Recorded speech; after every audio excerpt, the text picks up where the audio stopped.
Lorsque vous rédigez un texte sur ordinateur, vous utilisez sûrement la petite barre d'outils qui vous permet de mettre des éléments en gras, en italique ou d'autres options pour illustrer votre texte. Dans cette vidéo, je vais vous montrer comment illustrer vos propos avec des outils gestuels.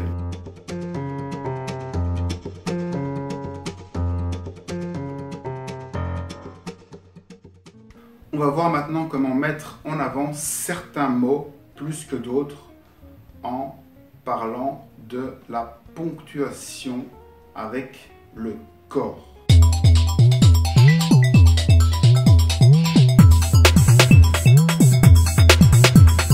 Par exemple, si vous voulez souligner un mot, eh bien vous pouvez le souligner en utilisant vos mains comme ceci. Le fait de mettre vos mains comme ceci vous permet de souligner le mot. Vous pouvez le faire avec une main ou avec deux mains pour renforcer. Vous voyez parfois Fabrice Lucchini faire ce geste-ci de souligner un mot, mais qu'il poursuit en levant, en retournant la main. Le fait de retourner la main, c'est le fait de continuer le soulignement. Donc si vous avez une longue phrase à dire que vous voulez souligner sur la longueur, vous pouvez marquer le soulignement et le faire continuer en levant votre main, en la retournant. Vous pouvez aussi mettre votre phrase en gras. Pour mettre votre phrase en gras, vous allez lever le doigt. Si vous dites une chose avec le doigt levé, ce que vous dites est mis en gras. Et vous pouvez encore le renforcer avec les deux doigts. Ce que vous dites sera d'autant plus suivi. Si vous voulez faire un point d'interrogation, il vous suffira d'écarter les mains. Si vous voulez parler avec des lettres majuscules, là vous devez lever les deux mains ou bien lever une main, tel Jean-Luc Mélenchon qui parle souvent avec la touche Shift, Lock enfoncée, et donc ça fait que des lettres et un discours en majuscule. Vous pouvez aussi mettre vos mains comme ceci si vous voulez parler poliment, avec politesse. Là vous mettez vos mains comme ceci, ou si vous faites une demande, ce sera avec les mains jointes comme une prière. En langage du corps, pour faire une parenthèse, c'est très simple. On fait une parenthèse avec les deux bras. Et donc, on parlera entre parenthèses. On fera un mouvement de parenthèse qui s'ouvre. Comme on fait aussi simplement avec les guillemets. On va directement visualiser avec les doigts. Pour écrire en italique, là, ce sera plus dans le ton de la voix. Où on va parler de façon beaucoup plus mathématique. Comme si on répétait une phrase connue ou en parlant comme ceci par exemple. Les fables de La Fontaine racontaient que le petit lapin avait écrasé le corbeau et un petit poney. Donc c'est l'intonation qui va faire la différence pour faire une expression en italique.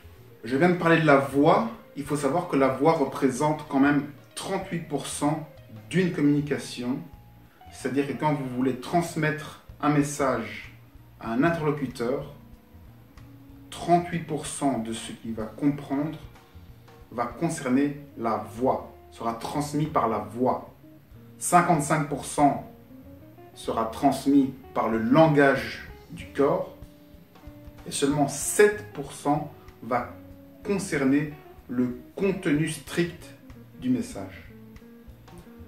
D'où l'importance de se concentrer sur le corps et sur la voix que vous utilisez lorsque vous parlez à un public. Pour mettre un point à votre phrase, ce sera là aussi notamment la voix qui va indiquer la fin de la phrase, mais c'est aussi le fait de relever la tête ou de lever un petit peu plus la tête qui indique que la phrase est terminée et que vous entamez éventuellement une autre phrase. Ce qu'on peut faire en langage du corps et qu'on ne peut pas faire par écrit, c'est indiquer la motivation dans votre discours. Un geste comme celui-ci vous permet de montrer votre motivation. Vous pouvez garder le poing dans la main pour montrer la motivation de votre discours et appuyez votre discours avec la main fermement enfermée dans la main. C'est important de le faire aussi en fin de discours pour montrer que votre discours a la pêche et qu'il se termine dynamiquement.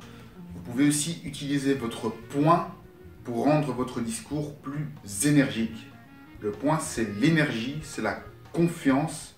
Lorsque vous serrez le poing, vous donnez du dynamisme et de la confiance, comme si vous teniez votre discours, comme si vous teniez un cheval.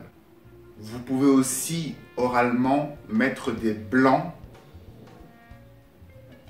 dans vos propos.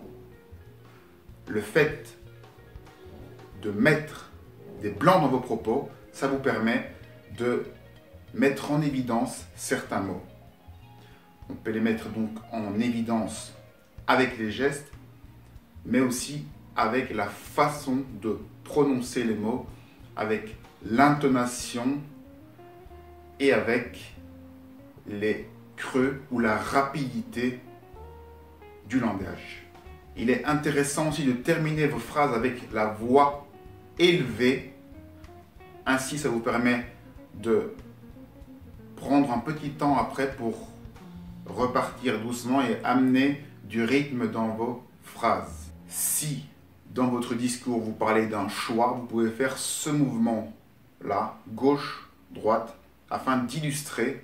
Lorsque vous ne dites rien de spécifique, soit vous gardez les mains comme ceci, ou bien vous faites des vagues avec vos mains afin de faire défiler votre discours et de garder un discours dynamique. Une dernière chose, lorsque vous débitez un discours normal, ayez toujours les mains à hauteur de la poitrine et ne restez jamais les mains vers le bas. Si vous n'avez pas les mains à hauteur de la poitrine, alors essayez au moins de les rassembler ensemble ou de tenir quelque chose.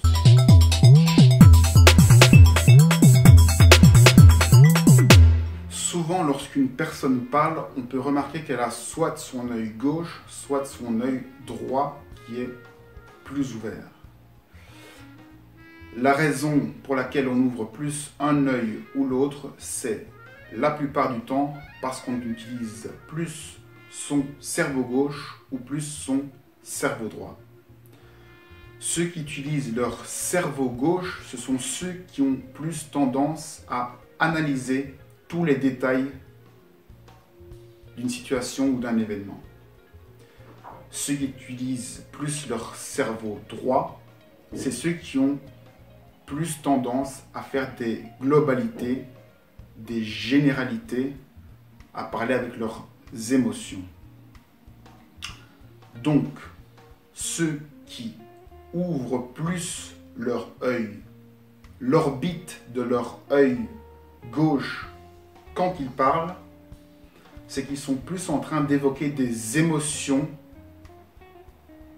et des généralités, qu'ils ont un esprit cerveau droit, parce que le cerveau droit utilise et fait fonctionner le côté gauche du corps. C'est pour ça que l'œil gauche que l'orbite de l'œil gauche est plus ouverte. C'est parce que ce sont des personnes qui parlent avec des généralités plus facilement, avec des émotions. C'est plus souvent des artistes. Ceux qui ouvrent plus l'œil ou l'orbite de l'œil droit, c'est plus les scientifiques qui utilisent leur cerveau gauche et qui aiment rentrer dans les détails, qui aiment tout ce qui est très précis, analytique. Ceux-là utiliseront plus et ouvriront plus leur orbite droit. Une personne qui se distrait lui-même en trouvant des petits trucs, des petits cheveux ou des trucs, ou qui s'intéresse à autre chose, c'est quelqu'un qui n'est pas intéressé par ce que vous dites, et je vous invite à changer de sujet ou à interpeller votre interlocuteur, car il n'écoute pas ce que vous dites et il est en train de vous montrer qu'il s'ennuie face à vous. En revanche, une personne qui est intéressée par ce que vous dites, elle va vous regarder fixement, elle va se noyer dans votre regard. Quelqu'un qui place ses mains derrière le dos, c'est quelqu'un qui ne veut pas être approché, qui ne veut pas être dérangé. C'est comme un garde du corps qui garde son propre corps. C'est une personne à ne pas déranger. Si vous avez d'autres idées afin d'illustrer vos propos ou n'importe quel autre geste qui pourrait expliquer un comportement ou une idée, n'hésitez pas à me les mettre en commentaire.